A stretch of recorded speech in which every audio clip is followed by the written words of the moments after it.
The hum of conversations faltered, replaced by a stunned, confused silence. The maître d', a sharply dressed man with a clipped accent, stiffened mid-step. His brow furrowed as he looked at the photo in Lena's trembling hand. A few diners craned their necks to see what she was holding.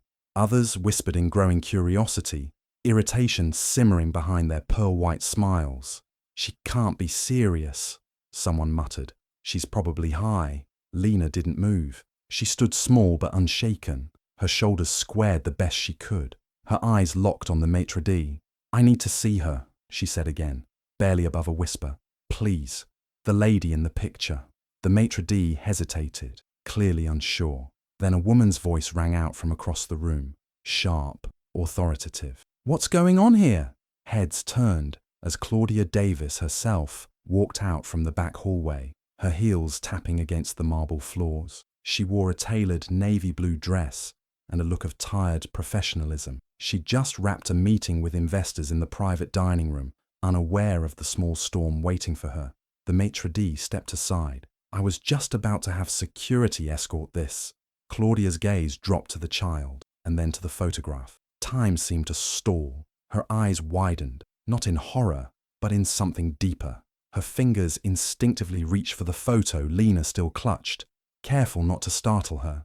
It was faded and torn at the edges, but the image was unmistakable. It was her, Claudia, 12 years younger, beaming, holding a baby wrapped in a pale hospital blanket. Martin, her ex-husband, beside her with one protective arm around them both. A photo she hadn't seen in over a decade. A photo she didn't even remember anyone taking. The silence in the room thickened. Claudia's mouth parted, but no sound came out. Lena looked up at her with those alert, sunken eyes and said softly, "You're my mom, right?" Gasps. Dishes clinked. Someone dropped their fork. A couple at the window looked away awkwardly. A woman near the bar mouthed, "Is this a prank?" Claudia blinked, speechless. Her body stilled. Her mind raced through timelines, through memories long buried under work, therapy, and a desperate need to move on. A man in a dark suit stepped forward from the back. "Martin, what is this nonsense?" he snapped, stepping between Claudia and the girl. "Claudia, don't entertain this. It's a scam. Some street kid looking for a viral moment." Lena didn't even flinch. She reached into her oversized coat again and slowly pulled out a small, worn hospital bracelet. Claudia saw her own name printed on it, Claudia Davis Keller. A date, a time, the word mother in all caps. No one breathed. "I didn't come for money," Lena said. "I came for the truth." 12 years ago, Claudia Davis stood in a sterile hospital room, sweat-drenched and exhausted, her fingers clenched tightly around the hospital sheet. Her screams had long gone hoarse by the time the nurse whispered something into the doctor's ear, and silence filled the room. No congratulations, no crying baby, just cold murmurs and a slow, careful removal of the tiny bundle from the room. Stillborn, they told her. She'd been alone. Martin was away on business, though Claudia had known better. He'd been with another woman, living a double life while she wrestled with morning sickness and the cruel pangs of being unwanted in her own home. Martin Keller, her then husband, was a calculating man, wealthy, ruthless in business and in marriage. He believed a child would ruin the brand they'd built, his firm, his image, even Claudia herself. He made it clear from the beginning, no children. When she refused the abortion, his rage turned cold and quiet. He started calling her unstable, manipulative, unhinged. He warned her that if she went public, he'd ruin her credibility, have her declared mentally unfit. And when she went into early labor during his absence, Claudia felt like the universe had caved in on her chest. In her vulnerable state, overwhelmed with grief, she didn't question what they told her, that her daughter hadn't made it, that there was no body to hold, just sedation and whispered condolences. Martin filed for divorce 6 months later, playing the victim. She let him go. What he didn't tell her, what she would never have imagined, was that the baby had lived and he had taken her. Claudia spent years crawling out of that grave. Therapy, legal battles, nightmares. She poured herself into the thing she could control, a dream she had once whispered to herself in the hospital. One day, I'll build something of my own, something no one can take from me. That dream became Loon, a refined southern fusion restaurant in the heart of Atlanta. In 6 years, it became one of the most talked about spots in the city, known for its elegance, its warmth, and the woman behind it who'd rebuilt her life from the ashes. Claudia wore her strength like armor now, sharp suits, calm tones, polished surfaces. But nothing had prepared her for the ragged girl who walked into her restaurant holding that photo. Lena, 12 years old, big eyes, quiet, covered in dirt, but staring with the clarity of someone far older than her years. She didn't just resemble Claudia, she looked like the echo of something lost, something mourned too soon. Across the city, in a forgotten pocket under the freeway bridge, Lena lived in a weather-beaten tent with a woman named Rita. Rita had found her in an alley when she was about 5, alone, starving, wrapped in an adult's jacket with no shoes and a tiny, crumpled photograph clutched in her fist. She didn't speak for days.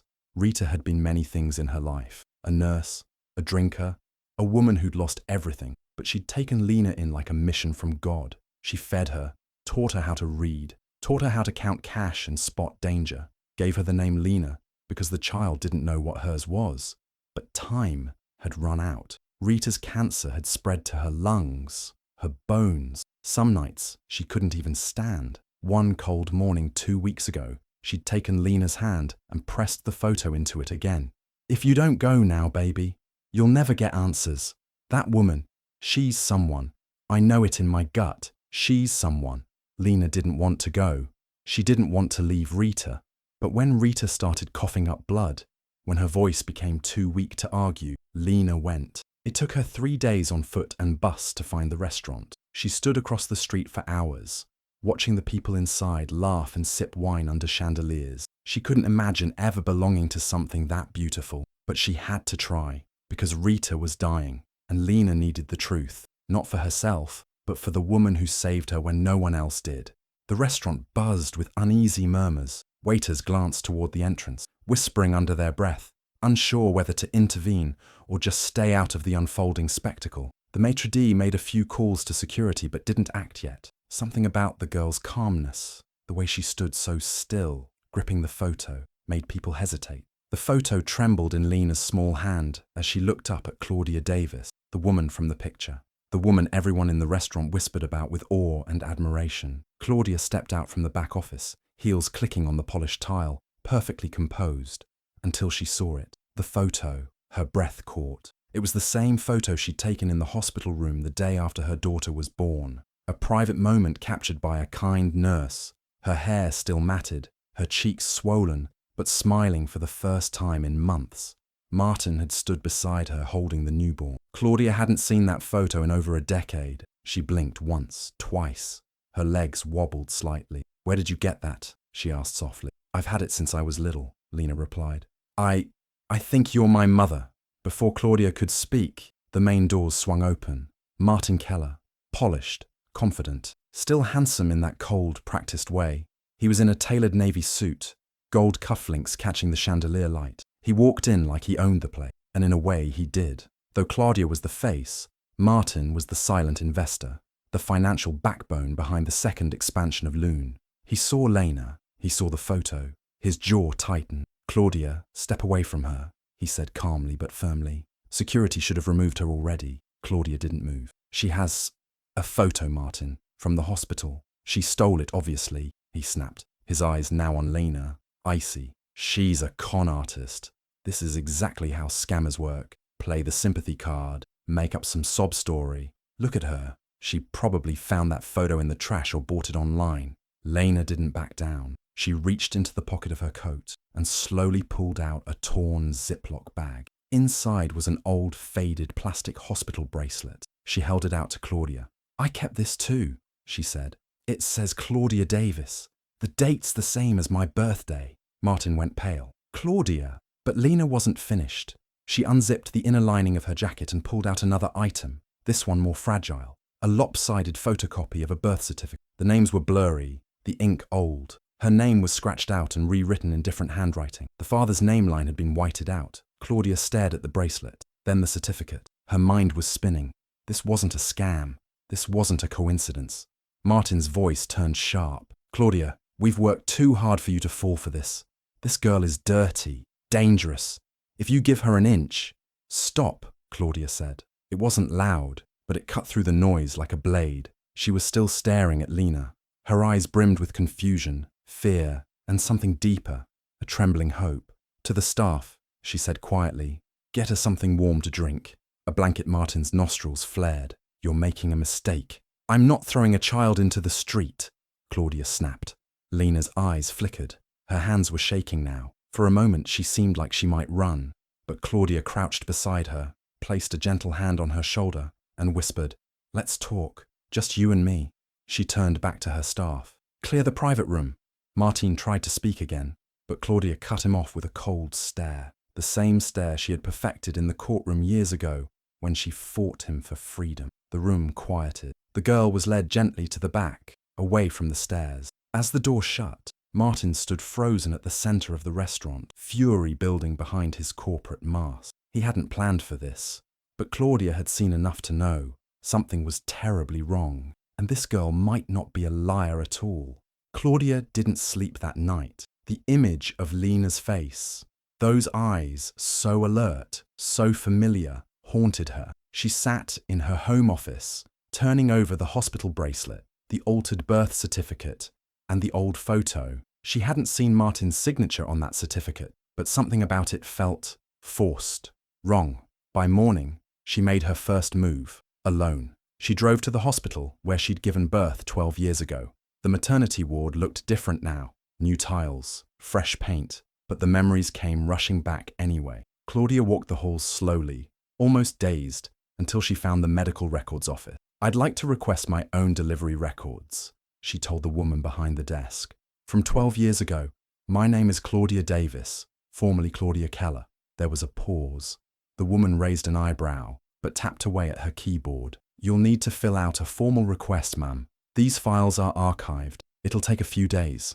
"I don't have a few days," Claudia said quietly. "I lost a child here, and I think she might be alive." That changed everything. Hours later, Claudia was sitting across from an older nurse named Jolene. Her hands trembled slightly as she looked at the documents Claudia had gathered. "And then," she broke down. "I was new back then," Jolene whispered, eyes welling. "Still training. That night, your labor, it was complicated, but the baby came early. A girl. She was small, but breathing. I was told she died," Claudia said, voice steady. "They said she stopped breathing." Jolene shook her head.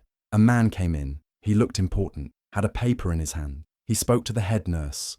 I saw money change hands. Later, the head nurse told us to mark the baby as stillborn. I didn't understand. I swear to you, I didn't know what happened to her after." Claudia's heart collapsed under the weight of that confirmation. Her baby hadn't died. She had been stolen. And Martin, he had done it. Back at her office, she stared at the building plans for their third restaurant branch, the investor contract, the media schedule. All this success, all this time, built on a lie. Martin could feel things slipping. He paid a private investigator to find Rita, the old woman Lena stayed with, but she was too sick to talk. And Lena, she was starting to ask questions. He called Lena one afternoon. He found her sitting alone behind a local church where Rita used to go for meals. "I know who you are," he said, calmly placing a wad of $100 bills beside her. "You want a new life, don't you? Go somewhere else, somewhere better." Lena stared at the money but didn't touch it. "You told my mother I died." Martin crouched beside her, voice soft but menacing. "Listen to me carefully. Claudia doesn't want you. She pities you, sure, but she's rich. She has a business, a name. You will ruin everything." She looked away. "If you don't leave now," he whispered, "you'll be nothing but a headline, a punchline. Homeless girl claims to be owner's daughter. People will laugh at you. They already are." And then he walked away, leaving the cash behind. At the restaurant, Claudia met with her lawyer, Denise. "I need to file a report," Claudia said. "About Martin, about what he did." Denise looked uncomfortable. "Are you sure, Claudia? This could destroy your brand. If you make a false claim, if she's not really yours." "I saw the records. I spoke to a nurse." "Still, Martin has connections, lawyers, and Lena. There's no proof she's yours biologically unless you do a DNA test. But that opens up legal minefields. Headlines, bad press. I don't care about the headlines. But your investors do."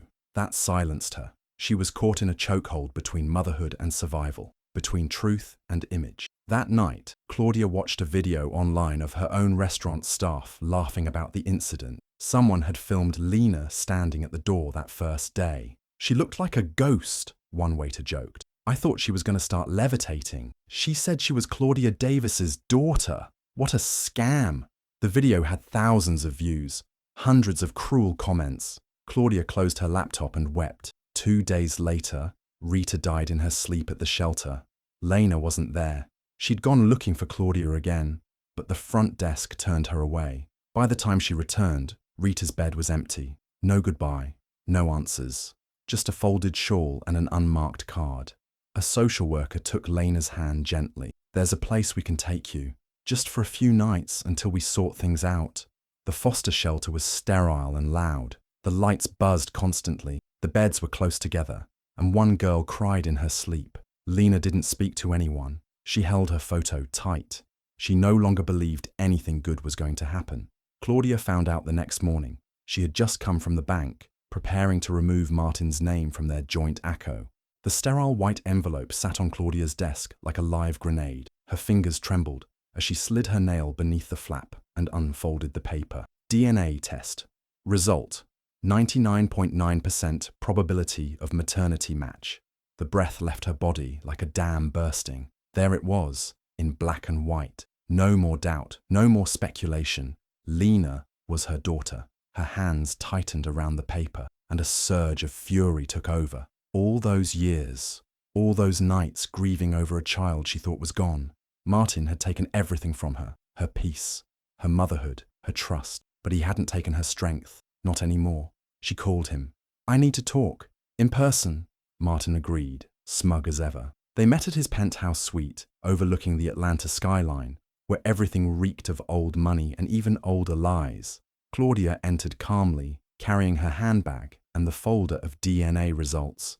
She didn't show her hand, not yet. "I assume this is about the girl," Martin asked, pouring himself a drink. "Please tell me you're not still chasing that story." She tossed the papers onto the glass table between them. He glanced at them lazily, then frowned. His eyes skimmed the page. His smirk faltered. 99.9%? He said slowly. "Yes," Claudia said. "She's mine. You lied. You stole her from me." Martin stiffened, then straightened. "You were unstable, Claudia. You were crying, shaking. You weren't fit to raise a child. I had to make the call." "No," she said, her voice steel. "You made the call because you wanted control, because you thought a baby would pull me away from your world." His glass clinked hard against the table. "So what if I did? You think you'd be who you are now if you'd been tied to a kid?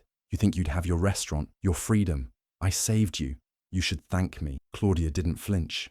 Her phone sat hidden inside her purse, the voice recorder app blinking silently. Martin paced now, growing bolder with every word. "I made a few calls, slipped some money where I had to. The charity was fake, yes, but nobody cared. They were just happy to move one more mouth off the books. You think hospitals care about babies like you were half sedated? You didn't even know what was going on." He laughed bitterly. "And now she's what? Some grimy little street rat with a sob story? You'd throw everything away for that?" Claudia stood. "No," she said calmly. "I'm taking back everything that was mine." He didn't see the flash drive she left behind on the table. 2 days later, Claudia met with Julia Myers, a seasoned investigative journalist whose career had nearly been crushed years ago by a lawsuit Martin funded. "This is your story," Claudia said, handing her the files, the audio, the DNA report. Julia pressed play. Martin's voice filled the room, boasting, condemning, admitting. Julia's eyes widened as she listened. "This is huge.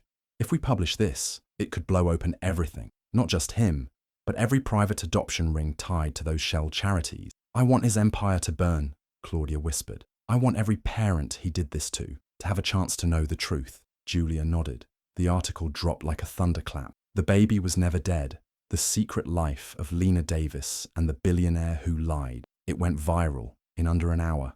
Within days, law enforcement raided Martin's offices and seized years of financial records.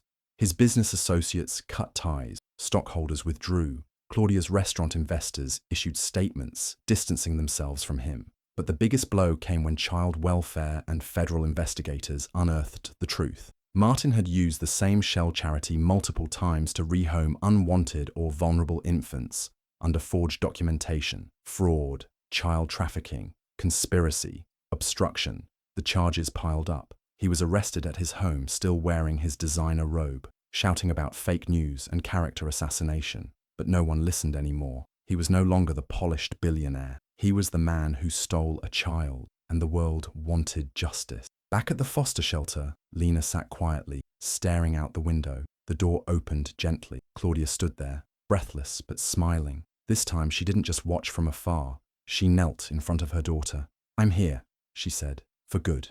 I know who you are, and I'm so sorry." Lena's lip quivered. "Are you sure?" Claudia pulled a matching hospital bracelet from her pocket, the other half. "I've always been sure," she whispered. "I just didn't know how to find you." And Lena burst into tears as Claudia wrapped her arms around her. For the first time in 12 years, mother and daughter were no longer strangers to fate. They were family, finally. Lena stood at the edge of her new bedroom, unsure whether to step in. The soft peach walls, the books stacked on a little desk, the window seat cushioned in velvet. It felt like a dream, too clean, too safe, too permanent. Claudia watched from the doorway, giving her space. "It's yours," she said gently. "Everything in here, yours."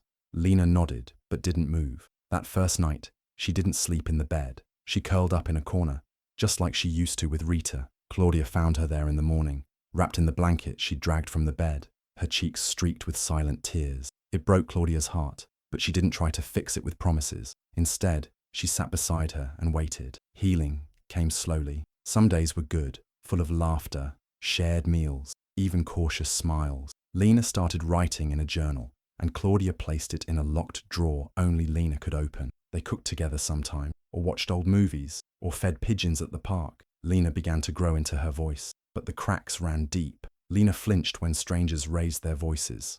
She grew distant whenever someone praised Claudia in the media. "Everyone thinks you're saving me," she whispered once, "but I don't want to be anyone's charity." "You're not," Claudia said, kneeling in front of her. "You're my daughter, that's all." Still, Claudia wasn't spared from her own guilt. She sometimes stood outside Lena's door at night, hand hovering over the knob, wondering if she had unknowingly helped Martin by trusting him all those years. Therapy helped, so did time, but the pain of 12 lost birthdays and a childhood stolen by lies didn't go away overnight. Claudia took a leave from her restaurant. She handed over daily operations to her trusted sous chef and turned her energy elsewhere. With her newfound platform, she began working with non-profits to help locate missing and trafficked children. She spoke at conferences, started a hotline, and funded investigative teams. The restaurant changed too. Once the domain of silk gowns and private reservations, Claudia transformed it into a symbol of hope. Every Friday night, the dining room opened to youth shelters and families from the foster system. No one was turned away. They ate the same food, served to celebrities and CEOs.